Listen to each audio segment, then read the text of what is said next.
Hello student, स्वागत है आपके अपने इस यूट्यूब चैनल सार्थ क्लासेस में। स्टूडेंट, इस वीडियो में हम लोग बात करने वाले हैं साइंस के टॉप 80 क्वेश्चन जो कि एग्ज़ाम में बार बार पूछे जाते हैं। तो चलिए वीडियो को शुरू करते हैं। आप ये सारे क्वेश्चन ज़रूर याद कर लीजिए जो कि आपको एग्ज़ाम में पूछे जाने वाले हैं। 20 फरवरी को एग्ज़ाम में पूछे जाने वाले हैं। चलिए वीडियो को शुरू करते हैं। फर्स्ट नंबर क्वेश्चन के बारे में बात कर लेता हूँ। फर्स्ट नंबर क्वेश्चन, सभी जीव जंतुओं के लिए ऊर्जा का अंतिम स्रोत है। तो इसका सही उत्तर हो जाएगा आपका ऑप्शन नंबर सी, सूर्य। क्या हो जाएगा? सूर्य। अगला क्वेश्चन देखेंगे, क्वेश्चन नंबर 2। तिलचट्टा में कितने जोड़े श्वास रंध्र पाए जाते हैं? तो इसका सही उत्तर हो जाएगा आपका ऑप्शन नंबर डी, 6। तिलचट्टा में कितने जोड़े श्वास रंध्र पाए जाते हैं आपको याद रखना पड़ेगा। इसका सही उत्तर हो जाएगा आपका ऑप्शन नंबर डी, 6। अगला प्रश्न, प्रश्न नंबर 3। प्रकाश संश्लेषण की क्रिया होती है जिनमें आपका ऑप्शन है, ऑप्शन नंबर ए कवकों में, ऑप्शन नंबर बी जंतुओं में, ऑप्शन नंबर सी हरे पौधे में और ऑप्शन नंबर डी परजीवी में। तो इसका सही उत्तर हो जाएगा आपका ऑप्शन नंबर सी, हरे पौधे में होता है। प्रकाश संश्लेषण की क्रिया किस में होता है? हरे पौधा में। अगला प्रश्न जानेंगे, प्रश्न नंबर 4। फ्लोएम ऊतकों द्वारा कार्बोहाइड्रेट का परिवहन होता है। तो इसका सही उत्तर हो जाएगा आपका ऑप्शन नंबर ए, ग्लूकोज के रूप में होता है। क्या होता है? ग्लूकोज के रूप में। अगला प्रश्न, प्रश्न नंबर 5। प्रश्न नंबर 5, किसकी उपस्थिति के कारण पौधे का रंग हरा होता है? कई बार क्वेश्चन पूछा गया है बोर्ड में, इस बार भी पूछने जाने की संभावना है, तो आप इसे ज़रूर याद कर लीजिए। तो इसका सही उत्तर हो जाएगा आपका ऑप्शन नंबर ए, क्लोरोफिल। क्या किसके कारण पौधे रंग हरा होते हैं? क्लोरोफिल के कारण। अगला प्रश्न, प्रश्न नंबर 6। पौधे में उत्सर्जी पदार्थ है, बायोलॉजी का क्वेश्चन है। तो इसका सही उत्तर हो जाएगा आपका ऑप्शन नंबर डी, इनमें सभी, जिनमें आपका है गोंद, टेनिन, रेजिन, इनमें सभी, ये तीनों है पौधे के उत्सर्जी अंग है। तो एग्जाम में आपको ज़रूर पूछे जाएंगे। काफ़ी इजी क्वेश्चन है, आप एक बार याद कर लीजिएगा तो आपको ज़रूर एग्जाम में मदद मिलने वाला है। चलिए अगला प्रश्न के बारे में बात कर लेता हूँ। अगला प्रश्न है, टेहरी बांध का निर्माण किस प्रदेश में किया गया है? बताइए। इसका सही उत्तर हो जाएगा आपका ऑप्शन नंबर सी, राजस्थान में। कहाँ पे किया गया है? राजस्थान में।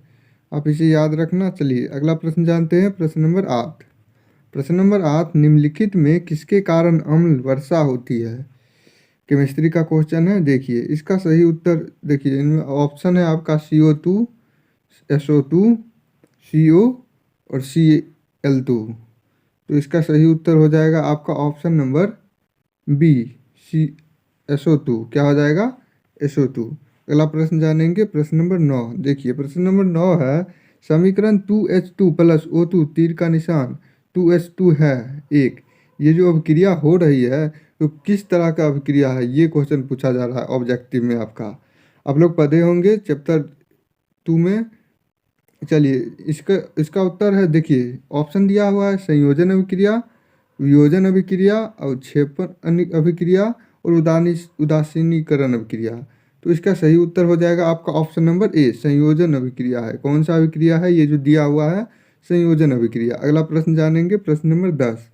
प्रश्न नंबर 10 है, ग्लूकोज का रासायनिक सूत्र निम्नलिखित में से क्या है? काफ़ी इजी क्वेश्चन है, आप लोग ज़रूर याद किए होंगे इस क्वेश्चन को। देखिए इसका सही उत्तर हो जाएगा आपका ऑप्शन नंबर सी, C6H12O6। क्या हो जाएगा? C6H12O6। अगला प्रश्न, प्रश्न नंबर 11। सोडियम की परमाणु संख्या कितना है? तो इसका सही उत्तर हो जाएगा आपका ऑप्शन नंबर ए, 11 है। कितना है? 11। अगला प्रश्न, प्रश्न नंबर 12। प्रश्न नंबर 12 दिया गया है, अमीबा में अधिकांश पोषण कैसा होता है? देखिए जिनमें आपका ऑप्शन है शाकाहारी, अंतर्ग्रहण, सर्वाहारी, स्वपोषी। तो इसका सही उत्तर क्या हो जाएगा 12 का? इसका सही उत्तर हो जाएगा आपका ऑप्शन नंबर बी, अंतर्ग्रहण। अगला प्रश्न, प्रश्न नंबर 13। प्रश्न नंबर 13 दिया गया है, निम्नलिखित में किस धातु से सोलर सेल बनता है? तो इसका सही उत्तर हो जाएगा आपका option number D, silicon. Silicon से सोलर सेल बनता है। अगला प्रश्न, प्रश्न नंबर 14। निम्नलिखित में कौन लवण है? तो इसका सही उत्तर क्या हो जाएगा? लवण पूछा जा रहा है इसमें। कहाँ गया, हाँ, इनमें से कौन लवण है? तो इसका सही उत्तर हो जाएगा आपका ऑप्शन नंबर 14 का सी, K2SO4। कौन सा लवण है? K2SO4। अगला प्रश्न, प्रश्न नंबर 15, निम्नलिखित में सबसे भारी धातु कौन है? जिनमें देखिए आपका ऑप्शन है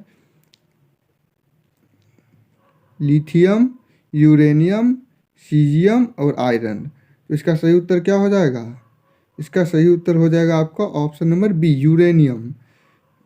सबसे भारी धातु कौन है? यूरेनियम। प्रश्न पूछे जाते हैं एग्जाम में, इस तरह से भी पूछा जाएगा कि यूरेनियम क्या है। यूरेनियम एक तरह का धातु है। आपको घुमा फिरा कर क्वेश्चन पूछा जा सकता है, लेकिन आप इसे याद रखिएगा तो आप नहीं फंसिएगा और आपको 1 नंबर आसानी से मिल जाएगा। चलिए अगला प्रश्न जानते हैं, प्रश्न नंबर 16। देखिए इथेन, इथेन के एक अणु में कितने सहसंयोजन बंधन है? देखिए जिनमें आपका ऑप्शन नंबर ए है 2, option number B 4, option number C 6 और ऑप्शन नंबर डी 7, मतलब 7। तो इसका सही उत्तर हो जाएगा आपका ऑप्शन नंबर डी 7। कितने हैं? इथेन के एक अणु में कितने सहसंयोजन बंधन है? 6। आपको याद रखना पड़ेगा 6 है। चलिए अगला प्रश्न, प्रश्न नंबर 17 दिया गया है, स्विच लगाए जाते हैं। देखिए फिजिक्स का क्वेश्चन है, कई बार रिपीट किया गया है और कई बार एग्जाम में पूछा भी गया है, तो आपको याद रखना पड़ेगा स्विच लगाए जाते हैं। देखिए जिनमें आपका ऑप्शन है ठंडे तार में, ऑप्शन नंबर बी गर्म तार में, ऑप्शन नंबर सी भूयोजित तार में और ऑप्शन नंबर डी इनमें से सभी। जो तीनों दिया गया है इनमें से सभी। तो जिनमें आपका ऑप्शन सही ऑप्शन क्या होगा? देखिए इनमें सही ऑप्शन हो जाएगा आपका ठंडे तार में। क्या हो जाएगा? ठंडे तार में स्विच लगाए जाते हैं। अगला प्रश्न, प्रश्न नंबर 18 दिया गया है, निम्न में से कौन अनवीकरणीय ऊर्जा का स्रोत नहीं है? अनवीकरणीय ऊर्जा का स्रोत नहीं है ये पूछा जा रहा। तो इसका सही उत्तर हो जाएगा आपका ऑप्शन नंबर सी, बायोगैस। क्या हो जाएगा? बायोगैस। अगला प्रश्न, क्वेश्चन नंबर 20 दिया गया है, हाइड्रा में क्या पाया जाता है? तो इसका सही उत्तर हो जाएगा आपका ऑप्शन नंबर डी, स्पर्श, स्पर्शक। क्या पाया जाता है हाइड्रा में? स्पर्शक। अगला प्रश्न जानेंगे, प्रश्न नंबर 21, प्रकाश की किरणें गमन करती है। देखिए काफ़ी इजी क्वेश्चन है, कई बार रिपीट किया गया है।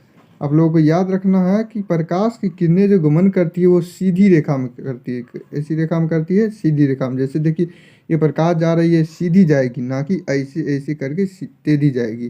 प्रकाश की किरण गमन करती है सीधी रेखा में। चलिए अगला प्रश्न जानते हैं, प्रश्न नंबर 22। प्रश्न नंबर 22 दिया गया है, निम्नलिखित में कौन लेंस की क्षमता का मात्रक है? लेंस का क्षमता का मात्रक क्या है? डायोप्टर। काफ़ी इजी क्वेश्चन है, आप लोग को याद रखना पड़ेगा। लेंस की क्षमता का मात्रक क्या है? डायोप्टर। अगला प्रश्न, प्रश्न नंबर 23। प्रश्न नंबर 23 दिया गया है, किसी रंग का विचलन न्यूनतम होता है। किस रंग का विचलन जो न्यूनतम होता है मतलब कम होता है? देखिए जिनमें आपका ऑप्शन नंबर ए लाल, ऑप्शन नंबर बी पीला, ऑप्शन नंबर सी नीला और ऑप्शन नंबर डी बैंगनी। इसका सही उत्तर क्या हो जाएगा? 23 का सही उत्तर हो जाएगा आपका ऑप्शन नंबर ए लाल। क्या हो जाएगा? लाल। लाल का विचलन न्यूनतम होता है। चलिए अगला प्रश्न, प्रश्न नंबर 24, बैटरी से किस प्रकार की धारा प्रभावित होती है? बैटरी जो होता है उससे कौन सा धारा प्रभावित होता है? तो इसका सही उत्तर हो जाएगा आपका ऑप्शन नंबर बी, इष्ट धारा। कौन सी धारा प्रभावित होती है? इष्ट धारा। चलिए अगला प्रश्न, प्रश्न नंबर 25। प्रश्न नंबर 25 दिया गया है, आवर्त सारणी के प्रथम वर्ग के सदस्य होते हैं। मतलब पहला वर्ग के जो सदस्य होते हैं उसका क्या कहते हैं? जैसे देखिए जिनमें आपका ऑप्शन है अम्लीय धातु, अक्रिय गैस, क्षार धातु और मिश्र धातु। तो जिनमें आपका ऑप्शन ये दिया गया है और आपको सही उत्तर चुनना है, तो इसका सही उत्तर हो जाएगा आपका ऑप्शन नंबर सी, क्षार धातु को। क्या हो जाएगा? क्षार धातु। अगला प्रश्न जानेंगे, प्रश्न नंबर 26। प्रश्न नंबर 26 दिया गया है, निम्नलिखित में कौन प्राकृतिक संसाधन नहीं है? मतलब प्रकार प्राकृतिक से संसाधन नहीं है। जैसे देखिए वायु, वायु प्राकृतिक संसाधन है। जल, जल भी प्राकृतिक संसाधन है। मिट्टी, मिट्टी भी प्राकृतिक संसाधन है। जीवधारी, जीवधारी जो है वो प्राकृतिक संसाधन नहीं है। तो 26 का सही उत्तर हो जाएगा आपका ऑप्शन नंबर सी, जीवधारी। अगला प्रश्न, प्रश्न नंबर 27। प्रश्न नंबर 27, प्रकाश के प्रवर्तन के कितने नियम हैं? काफ़ी इजी क्वेश्चन है, 2 नियम है। कितने नियम है? दो नियम है। अगला प्रश्न, प्रश्न नंबर 28। तरंग दैर्घ्य को सामान्यतः व्यक्त किया जाता है, तरंग दैर्घ्य जो होता है उसको कैसे व्यक्त किया जाता है? देखिए, इसका सही उत्तर हो जाएगा आपका ऑप्शन नंबर डी, एंगस्ट्रम के द्वारा किया जाता है व्यक्त। कैसे किया जाता है? एंगस्ट्रम के द्वारा। अगला प्रश्न, प्रश्न नंबर 29। प्रश्न नंबर 29 दिया गया है आपका, पौधे में गैसों का आदान प्रदान किसके द्वारा होता है? बायोलॉजी का क्वेश्चन है, काफ़ी इजी क्वेश्चन है। देखिए, रंध्र के द्वारा होता है। किसके द्वारा? रंध्र के द्वारा पौधे में गैसों का आदान प्रदान होता है। चलिए अगला प्रश्न जानते हैं, प्रश्न नंबर 30। प्रश्न नंबर 30, निम्न में सबसे तेज हृदय धड़कन किसका होता है? देखिए, जिनमें आपका ऑप्शन है हेल, चूहा, हाथी, आदमी। तो इसका सही उत्तर हो जाएगा आपका ऑप्शन नंबर डी, आदमी। आदमी का जो हृदय होता है सबसे तेज होता है, जानवर से भी तेज होता है। आदमी का जो हृदय, हार्ट, काफी तेज होता है सबसे। चलिए अगला प्रश्न जानेंगे, प्रश्न नंबर 31। संजीव सजीव जीवधारियों द्वारा किस प्रकार के नाइट्रोजनी पदार्थ कचरा का उत्सर्जन होता है? देखिए, जिनमें आपका ऑप्शन है अमोनिया, यूरिक अम्ल, यूरिया और इनमें सभी। तो जिनमें आपका सही उत्तर हो जाएगा इनमें सभी। ये तीनों जो है, ये तीनों से होता है। चलिए अगला प्रश्न जानेंगे, प्रश्न नंबर 32।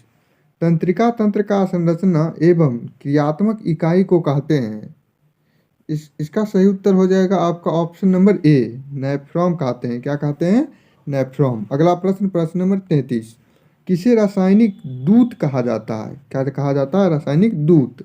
देखिए, इसका जिनमें आपका ऑप्शन है उद्दीपक, पाचक, हार्मोन और आवेग। तो इसका सही उत्तर हो जाएगा आपका ऑप्शन नंबर सी, हार्मोन। क्या हो जाएगा? हार्मोन। चलिए अगला प्रश्न जानते हैं, प्रश्न नंबर 34। प्रश्न नंबर 34 दिया गया है, द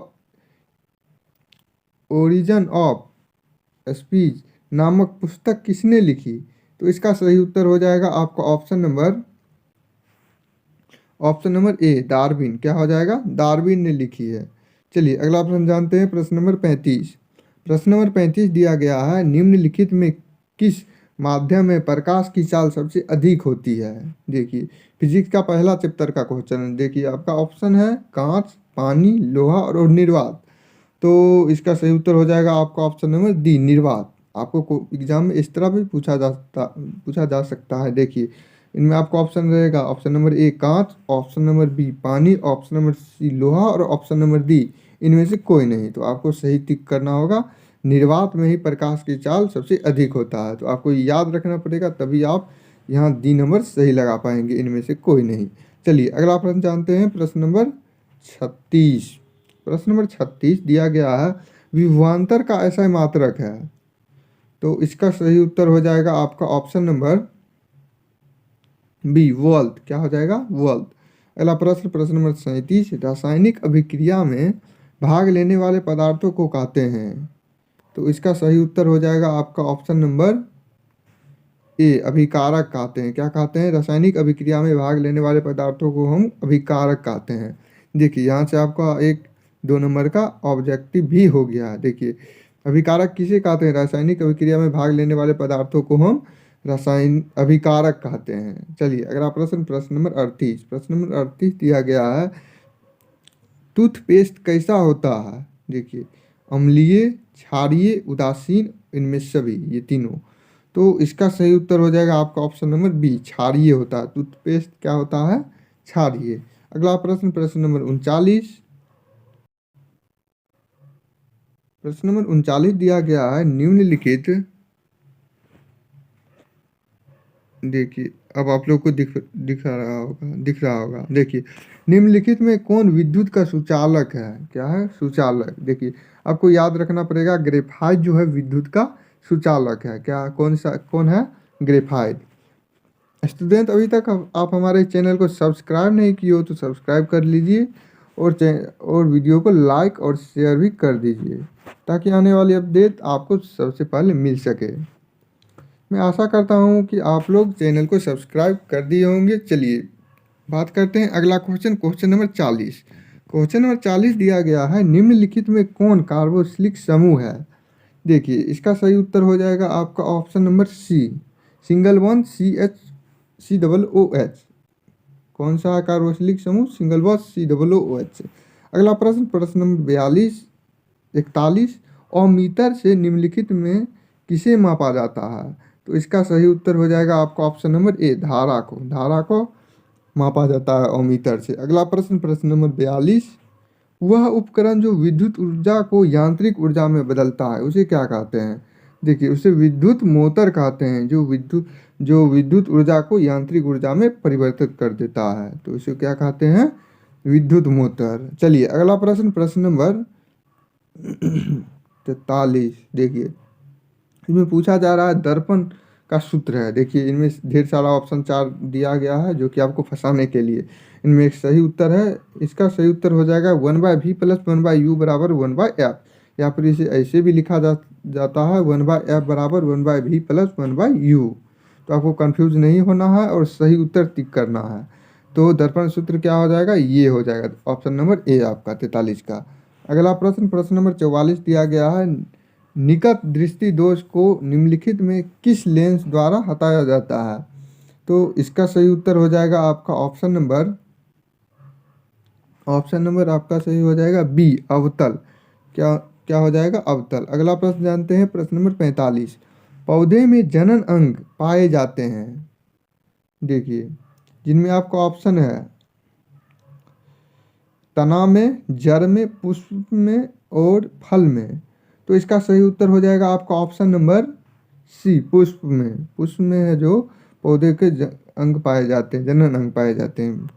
चलिए अगला प्रश्न, प्रश्न नंबर 46 मेंडल ने अपने अनुवांशिकी प्रयोग हेतु किस पौधे का प्रयोग किया? आप लोग को याद ही होगा, मटर के पौधे था, उसी पर उन्होंने प्रयोग किया था। चलिए अगला प्रश्न, प्रश्न नंबर 47 पारिस्थितिक तंत्र में ऊर्जा का प्रवाह किस दिशा में होता है? देखिए इसका सही उत्तर क्या हो जाएगा? ऑप्शन नंबर ए, एक दिशीय। क्या हो जाएगा? एक दिशीय। अगला प्रश्न, प्रश्न नंबर 48 ओजोन परत पाया जाता है। काफ़ी इजी क्वेश्चन है, इसका सही उत्तर हो जाएगा आपका ऑप्शन नंबर बी, वायुमंडल के ऊपरी सतह में। आपको याद रखना पड़ेगा ओजोन जो परत पाया जाता है, इसको हम लोग ओजोन लेयर भी बोलते हैं, वो वायुमंडल के ऊपरी सतह में है। कौन सा है? वायुमंडल के ऊपरी सतह। चलिए अगला प्रश्न, प्रश्न नंबर 49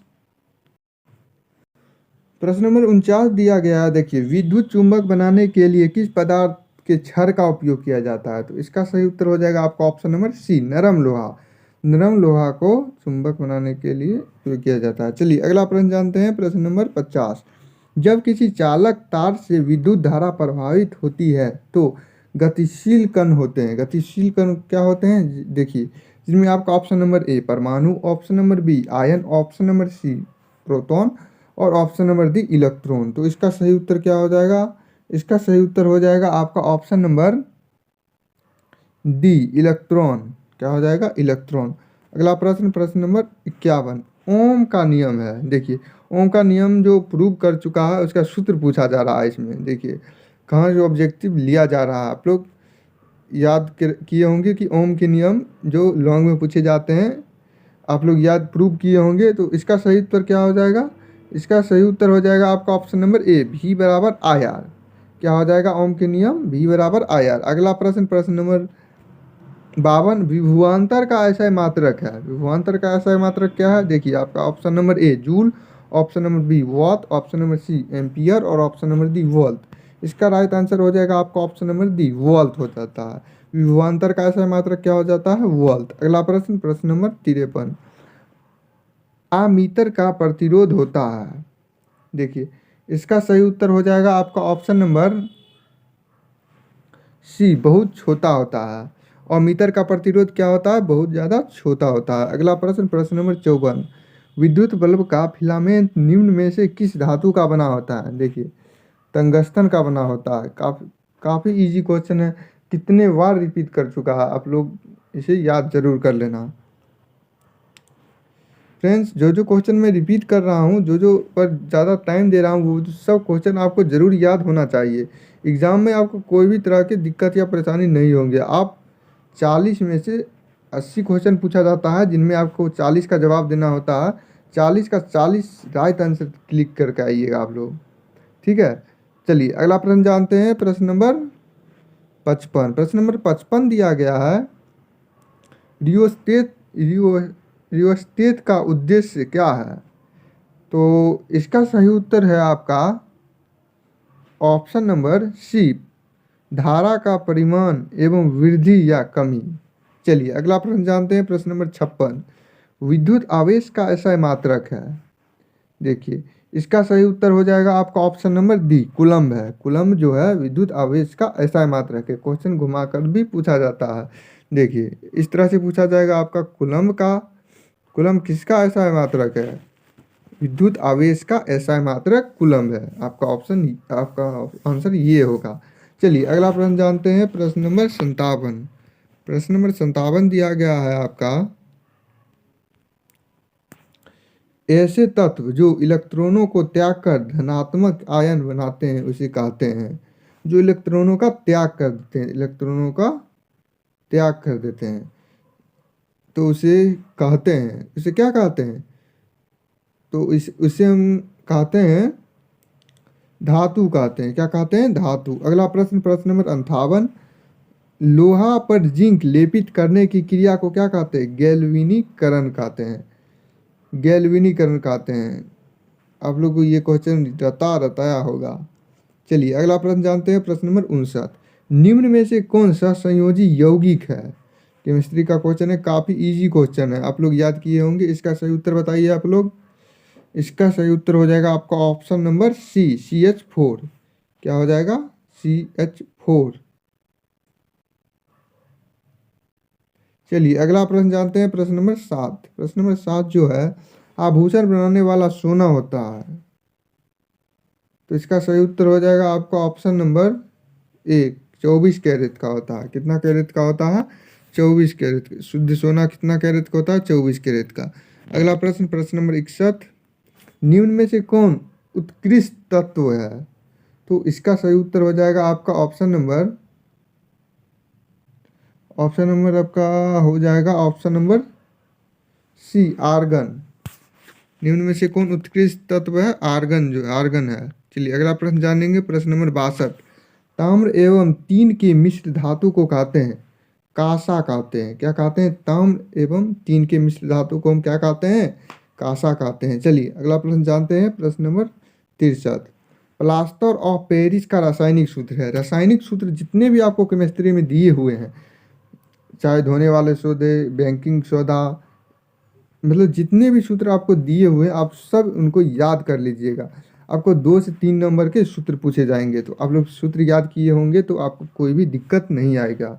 तो आप सही सही उत्तर टिक कीजिएगा। चलिए अगला प्रश्न जानते हैं। प्रश्न नंबर आपका, तो इसका सही उत्तर हो जाएगा 63। तो इसका सही उत्तर हो जाएगा आपका option number B, CaSO4 into 1/2H2O। क्या हो जाएगा? Option number B, plaster of Paris का सूत्र है। चलिए अगला प्रश्न जानते हैं। प्रश्न नंबर 64, अम्ल और क्षार आपस में अभिक्रिया कर बनाते हैं। अम्ल और क्षार जो होते हैं आपस में अभिक्रिया कर क्या बनाते हैं? लवण बनाते हैं। क्या बनाते हैं? लवण। तो 64 का सही उत्तर हो जाएगा आपका ऑप्शन नंबर सी, लवण। अगला प्रश्न, प्रश्न नंबर 65, देखिए श्वसन के अंतिम उत्पाद है। तो इसका सही उत्तर हो जाएगा आपका ऑप्शन नंबर बी, CO2 और ऊर्जा।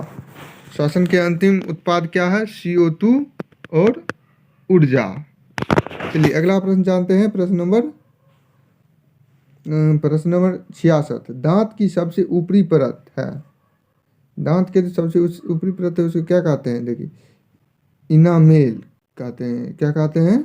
इनामेल। अगला प्रश्न, प्रश्न नंबर 67। प्रश्न नंबर 67 दिया गया है, मानव आहार नाल का सबसे लंबा भाग है। मानव शरीर आहार जो भोजन जिससे जिससे होता है, आहार नाल का सबसे लंबा भाग है छोटी आंत है। आप लोग नाम सुने होंगे और इनके बारे में जानते भी होंगे। खाना जो हमारा स्टोर होता है, हम लोग खाना जो खाते हैं वो छोटी आंत में सबसे पहले जाती है।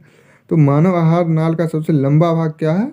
छोटी आंत हो जाएगा इसका सही उत्तर, ऑप्शन नंबर बी। अगला प्रश्न, प्रश्न नंबर 68,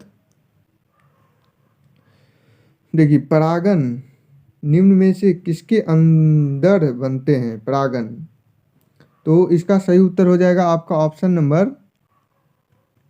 ए, पराग कोश के अंदर बनाते हैं। परागन निम्न में से किसके अंदर बनते हैं? पराग कोश के।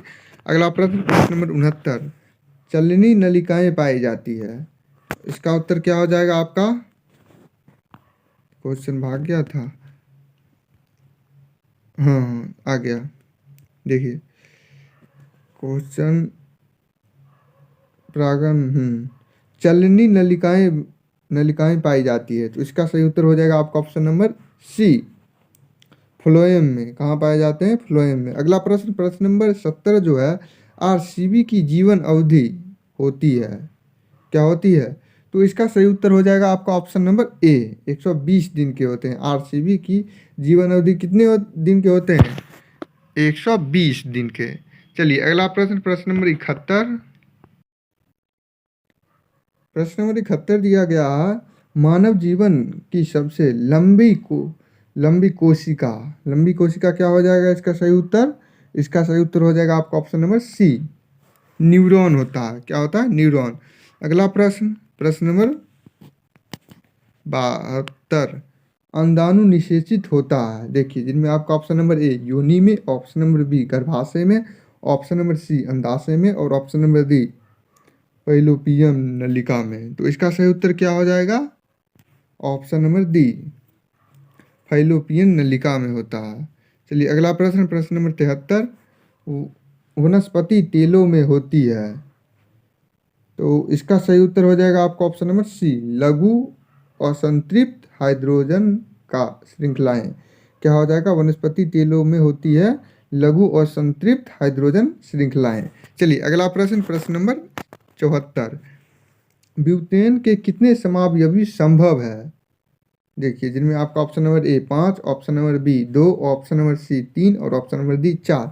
इसका सही उत्तर क्या हो जाएगा आपका? ऑप्शन नंबर सी, 3 कितने होते हैं? 3। चलिए अगला प्रश्न जानते हैं, प्रश्न नंबर 75, मेंडलीव के आवर्त नियम में तत्व वर्गीकरण का आधार क्या है? तो इसका सही उत्तर हो जाएगा आपका ऑप्शन नंबर डी, परमाणु द्रव्यमान। क्या हो जाएगा? परमाणु द्रव्यमान। अगला प्रश्न, प्रश्न नंबर 76, अमोनिया के अणु में नाइट्रोजन एवं हाइड्रोजन के परमाणुओं की संख्या को अनुपात है। देखिए इसका सही उत्तर हो जाएगा आपका ऑप्शन नंबर डी, 1:3। कितना है? 1:3। अगला प्रश्न, प्रश्न नंबर 77 दिया गया है, निम्न में से कौन कमरे के तापक्रम पर द्रवित है? तो 77 का सही उत्तर हो जाएगा आपका ऑप्शन नंबर सी, एथेनॉल। क्या हो जाएगा? एथेनॉल। अगला प्रश्न जानेंगे, प्रश्न नंबर 78, सिरका में निम्न में कौन सा अम्ल पाया जाता है? देखिए इसका सही उत्तर हो जाएगा आपका ऑप्शन नंबर डी, एसिटिक अम्ल। कौन सा अम्ल पाया जाता है? एसिटिक अम्ल। स्टूडेंट अभी तक हमारे चैनल को सब्सक्राइब नहीं किए हो तो सब्सक्राइब कर लीजिए। आपसे रिक्वेस्ट है कि आप हमारे चैनल को सब्सक्राइब कर लीजिए और वीडियो को लाइक और शेयर भी कर दीजिएगा। चलिए बात करते हैं next question, question number 79। Question number 79 दिया गया है आपका, निम्न में से कौन कार्बन के अपरूप है? कार्बन के अपरूप जो है वो इसमें बताना है। देखिए जिनमें आपका option number A graphite, option number B हीरा, ऑप्शन नंबर सी फ्लोरीन और ऑप्शन नंबर डी इनमें से सभी। तो इसका सही उत्तर क्या हो जाएगा? इसका सही उत्तर हो जाएगा आपका ऑप्शन नंबर डी, इनमें से सभी। ये तीनों है, ये तीनों कार्बन के अपरूप है। ग्रेफाइट, हीरा, फ्लोरीन, ये तीनों कार्बन के अपरूप है। तो इसका सही उत्तर हो जाएगा आपका ऑप्शन नंबर डी, इनमें से सभी। अगला प्रश्न जानेंगे, प्रश्न नंबर 80। प्रश्न नंबर 80 दिया गया है, एक अणुसूत्र परमाणु विभिन्न संरचना सूत्र वाले यौगिक कहलाते हैं। देखिए इसका सही उत्तर हो जाएगा आपका ऑप्शन नंबर ए, समावयवी कहलाते हैं। क्या कहलाते हैं? समावयवी। एक अणुसूत्र परंतु विभिन्न संरचना वाले यौगिक कहलाते हैं समावयवी। फ्रेंड्स मैं आशा करता हूँ आप लोगों को वीडियो पसंद आया होगा। वीडियो अभी तक आप हमारे चैनल को सब्सक्राइब नहीं किए हो तो सब्सक्राइब कर लीजिए और वीडियो लाइक और शेयर कर दीजिएगा। चलिए आज के लिए इतना ही, मिलते हैं नेक्स्ट वीडियो में। तब तक के लिए जय हिंद, वंदे मातरम।